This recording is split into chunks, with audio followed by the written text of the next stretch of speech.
Buenos días, mi nombre es Catherine Rodríguez y hoy les vengo a exponer sobre el periodismo literario de la materia Periodismo 4. Antecedentes, historia, periodismo literario. Referirse al origen del periodismo literario en Latinoamérica es remitirnos a las crónicas de Indias que surgieron con la conquista y colonización de Américas a fines del siglo XV y a lo largo del siglo XVI. Se trata de textos históricos literarios donde se juega claramente la investigación de los cronistas en esa nueva tierra, mezclada con una prosa hiriente y fantástica en sus descripciones de la fauna, la flora y las costumbres indigenistas. La prehistoria del periodismo literario latinoamericano se encuentra en estas crónicas y en sus autores. Algunos de los más representativos de India fueron Fray Bartolomé de Las, Fray Pedro Simón, Fray Bernardino de Sahagún, el Inca Garcilaso de la Vega, Bernal Díaz del Castillo, entre otros. Aunque se trata de una referencia remota, es un antecedente ineludible. Tanto la crónica modernista como lo de la crónica latinoamericana contemporánea son textos que se publicaron en la época de la conquista y la colonización. Estas obras se encuentran marcadas por los viajes de los españoles y el descubrimiento de lo que para ellos era un mundo nuevo. El nuevo periodismo estadounidense, que tuvo su apogeo en las décadas de 1960 y 1970, fue una tendencia que es considerada por algunos estudios como el inicio del periodismo literario. Sin embargo, investigadores como Rodker sostienen que lo que se conoce como el nuevo periodismo no nació en Estados Unidos, sino en América Latina, con autores como José Martí, Rubén Darío o Manuel Gutiérrez Nájera. Mientras en las décadas del 60 y 70 se desarrollaba el nuevo periodismo en los Estados Unidos, en América Latina se desencadena el boom latinoamericano, fenómeno literario que visibilizó a esta región y que fue liderado por escritores como Gabriel García Márquez, Mario Vargas Llosa, Julio Cortázar, Juan Rulfo, Juan Carlos Onetti y Carlos Fuentes. La mayoría de los autores del boom encasillado, no solo en literatura, incursionaron en el periodismo. Ambas corrientes, el nuevo periodismo y el boom latinoamericano, están estrechamente vinculadas en la consolidación e información del periodismo literario en América Latina, aunque algunos estudiosos de la historia de la literatura consideran que el boom latinoamericano solo fue una estrategia editorial. Este movimiento tuvo una considerable influencia en el periodismo. ¿Cómo hacer periodismo literario?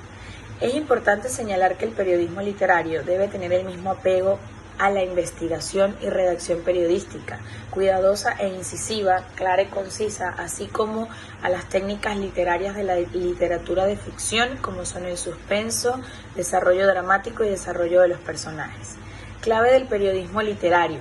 1. Reportaje, fuentes vivas, testimonio y concepto, personas o voceros de las instituciones que pueden hablar sobre ese tema, protagonistas, afectados, analistas, fuentes oficiales, observación directa, documentación, recorrido histórico y lectura de datos actuales, archivos públicos, medios de comunicación, investigación, debates. Buscamos estadísticas para poder manejarlos. Tiene que ser actuales, fuente confiable, investigaciones y análisis.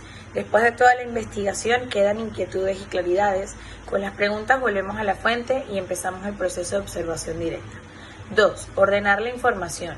Confrontar datos, analizar las contradicciones y verificar la realidad de los mismos. Temas, subtemas, identificación, hechos, personajes, datos, detalles. Estructura de la historia, el eje narrativo, decidir qué voy a contar, cuál es el hecho que tiene prelación, definir a la persona en que se narra, narrador omnisciente, lo ve todo pero no participa, omnipresente, participa en la historia en consecuencia, narra en primera persona, da credibilidad, pero crea fácil la figura de protagonismo. Eventualmente es posible combinar los dos narradores, perspectiva para la historia. El carácter descriptivo, mostramos carácter crítico, que falla, y carácter explicativo, digo por qué. La narración, informar contando una historia. Recursos, literatura, narrador, construcción, escena por escena, ritmo, musicalidad que permita mantener al lector, se complementa con suspenso, edición, titulación. Creativo habla de hecho interpretándolo, imágenes, fotos del personaje, lugares, infográfico, mapas. Los pies de foto deben dar información, no lo mismo que dice la foto. Texto de apoyo, recuadro, datos, debates. Géneros de opinión escritos e icónicos. Géneros informativos. Se caracterizan principalmente por su objetividad. Noticia es la base del periodismo. El reportaje profundiza la información y destaca por las noticias. Además de informar, describe y documenta. Entrevista, si bien tradicionalmente se enmarca en los géneros informativos, hoy esta clasificación resulta problemática por las múltiples opiniones que pueden verterse en una entrevista y por los dos o más sujetos que intervienen en ella. Los géneros de opinión presentan una reflexión sobre un hecho actual o no. Editorial, plantea la ideología del medio de comunicación. Carta al director, tiene la particularidad de no estar redactado por un periodista sino por un lector y expresa su punto de vista sobre un tema que pertenece a la opinión pública. Artículo de opinión se caracteriza por ser expositivo o argumentativo y se refiere a un tema específico. Columna, es similar al artículo de opinión, pero su publicación es periódica.